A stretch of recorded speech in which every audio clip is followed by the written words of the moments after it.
mais uma vez aqui o convite do LIDE, em nome do João Dória, 247 Leonardo, todos os que estão de forma muito organizada, ajudando a não só fazer a integração do Brasil com o mundo, mas também pautando assuntos importantes que estão hoje virando realidade.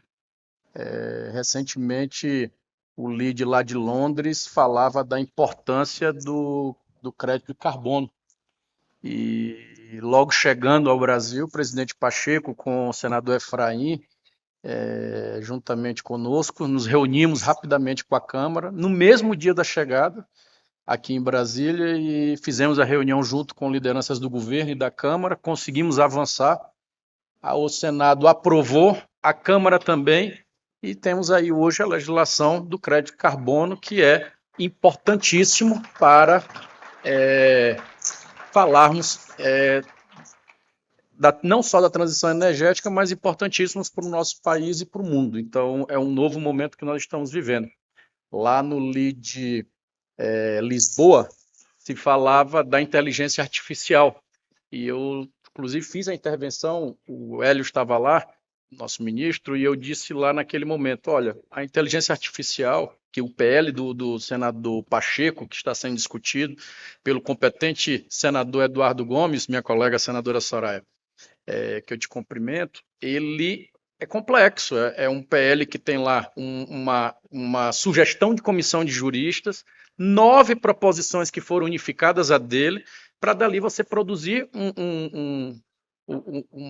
uma matéria que possa ser oferecida ao país. E o ministro Furlan estava ao meu lado no dia e eu fiz essa referência dizendo, olha, vai andar, mas não quer dizer que precisa andar com pressa. Para uma legislação sair boa, ela não pode ser com pressa. E se sair, ela pode ser melhorada? Pode, assim como a sociedade, ela vai evoluindo. Então, a partir de um marco, de um início, você começa a se discutir outros pontos. E evoluímos. De lá para cá, já tivemos outras reuniões importantes. Ontem, praticamente a última da comissão que discute a inteligência artificial no Senado Federal, e está marcado para amanhã já a votação do relatório, que vai ser um marco, sem dúvida nenhuma. De lá já vai para a Câmara dos Deputados, onde eu tenho certeza que os nossos colegas deputados, e aqui eu cumprimento o líder do União Brasil que está chegando, o deputado Elmar Nascimento, junto com o deputado Paulo, e todos os colegas da Câmara dos Deputados que nos ajudam a construir esse ambiente que está dando segurança ao nosso país. Então, é um ponto importante.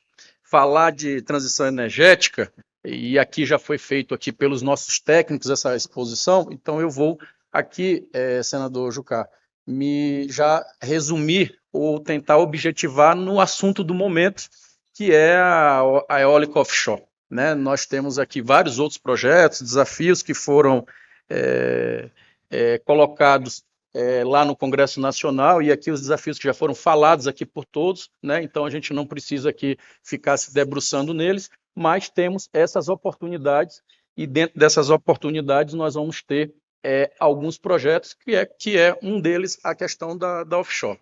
Eu, há um ano, venho conversando, ouvindo, e de forma muito tranquila, entendendo, e no final o Jean Paul, eu sou da época do Superman, tá?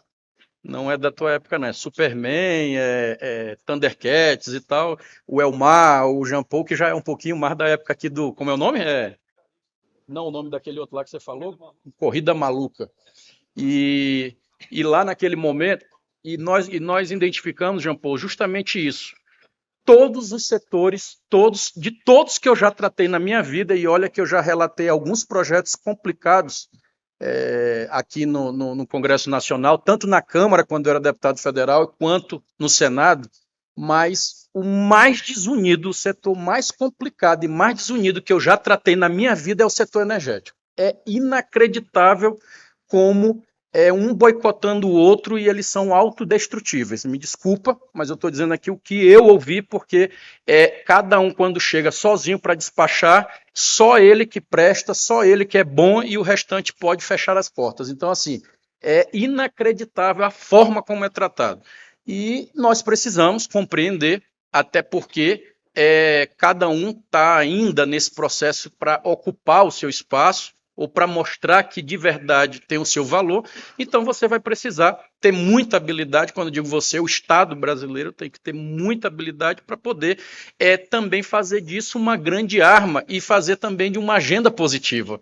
Qual é o continente, qual é o país do mundo que não tem inveja de um país que tem a oportunidade de ter várias matrizes energéticas à disposição?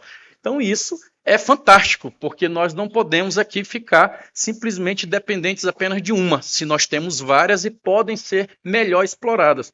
Por exemplo, eu vim saber a semana retrasada, Jean Paul, que as onshores, por exemplo, a nossa lá dos Lençóis Maranhenses e Paulino Neves, ela só está trabalhando com 70% da capacidade, porque 30% ela não tem como mandar ser utilizada no mercado, né? E não pode exportar essa energia. Então, assim, como é que nós temos condição de produzir energia? Por que ela não pode ser exportada? Por que ela não pode ser vendida? E aí começa a vir os senões, as várias perguntas. Por que nós produzimos as fontes de energias nossas são as mais baratas que tem e também, ao mesmo tempo, são caras na hora que chegam na ponta, e aí vai se ver os subsídios, um falando do outro, mas todos têm um monte de subsídio, um monte de penduricalho. Então, de forma que nós vamos precisar, lá na frente, discutir, o país precisa discutir essas questões. O mais importante, a missão que foi me dada foi: precisamos ter a eólica offshore no Brasil.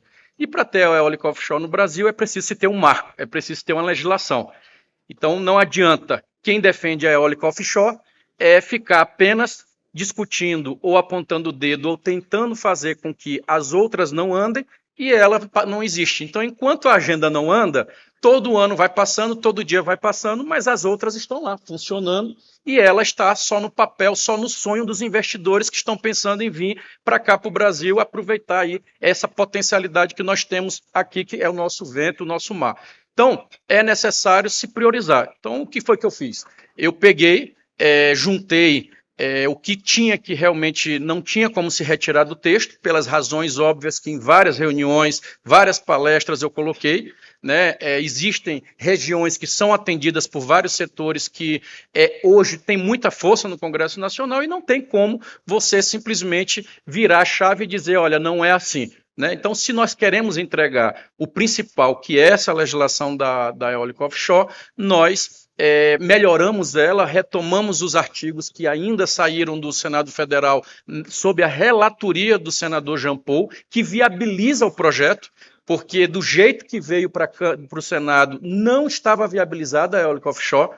Lá ela estava sendo sobrecarregada, por exemplo, com a reforço de rede, a burocracia ali na questão do PEN, na questão das sobreposições. Então, isso iria inviabilizar esses projetos e com certeza eles não se tornariam realidade durante um bom período. Então, com essa retomada dos artigos que foram introduzidos e construídos pelo senador João Paul e pelo Senado Federal, nós estamos dando uma condição de ter de verdade um marco legal que vai tratar sobre a eólica offshore aqui no país, e eu tenho certeza que o mundo, os investidores, quem estava aguardando esse momento tão esperado, em breve já vai ter a condição de vir para o nosso país investir. Então, eu espero que na próxima terça-feira a gente já vote esse relatório. O presidente Pacheco já quer levar imediatamente na quarta, dia 11, para o plenário, e no mais tardar na outra semana, para ainda antes do recesso nós podermos entregar essa legislação. O que não for de estratégico ou de interesse do governo, ele que decida e ele que discuta, ele tem os seus instrumentos legais para isso, tais como vetos ou outros dispositivos, que ele vai poder aí fazer a sua definição do que vai ser estratégico para ele na construção dessa nova política pública. Assim como outras matérias que nós nos comprometemos e que vai ser entregue. Segunda-feira, às 16 horas, o senador Eduardo Braga vai ler o relatório na CCJ da reforma tributária, e já na quarta-feira iremos levar também para o plenário da CCJ a votação desse primeiro momento dessa reforma que nós precisamos entregar para o país. Muitos também sempre disseram que precisava ter, Juca, mas na hora que vai se discutir ela, ninguém vai querer e ninguém quer abrir mão da sua área. Então é preciso você também ter muita habilidade, vai ter que ter muita condição de fazer esse diálogo muito aberto, muito honesto, para que a gente possa dar um passo concreto e entregar uma legislação mais eficiente e com condição para que quem está lá na ponta, o consumidor, possa de verdade saber o que ele está pagando, o que é imposto, o que de verdade é ali o valor agregado do seu produto ou do que ele está comprando como serviço. Eu quero aqui de verdade agradecer a todos os expositores, cumprimentar mais uma vez aqui o Portal 247 e toda a imprensa que está fazendo essa integração, e aqui aos deputados de Brasília, a representação de Brasília, eu vi agora há pouco a deputada Paula Belmonte, Paulo Otávio, e o ex-governador Ibanez, que estava aqui presente, eu disse a ele que mês de dezembro, no dia 12, né, então foi 12/12 de 2012, eu casei aqui em Brasília. Então eu estou também pedindo meu uso capião, né, aqui na cidade. Nós já estamos aqui ao longo de mais de década e tenho certeza que vocês têm a capital tem total solidariedade de todo o Congresso Nacional, e nós vamos, mais uma vez, estar vigilantes do Senado Federal. Tenho certeza que a Câmara mais atenta para que esse fundo constitucional ele seja preservado e, com isso, também a cidade de Brasília não venha a ser prejudicada. Então, um forte abraço e muito obrigado.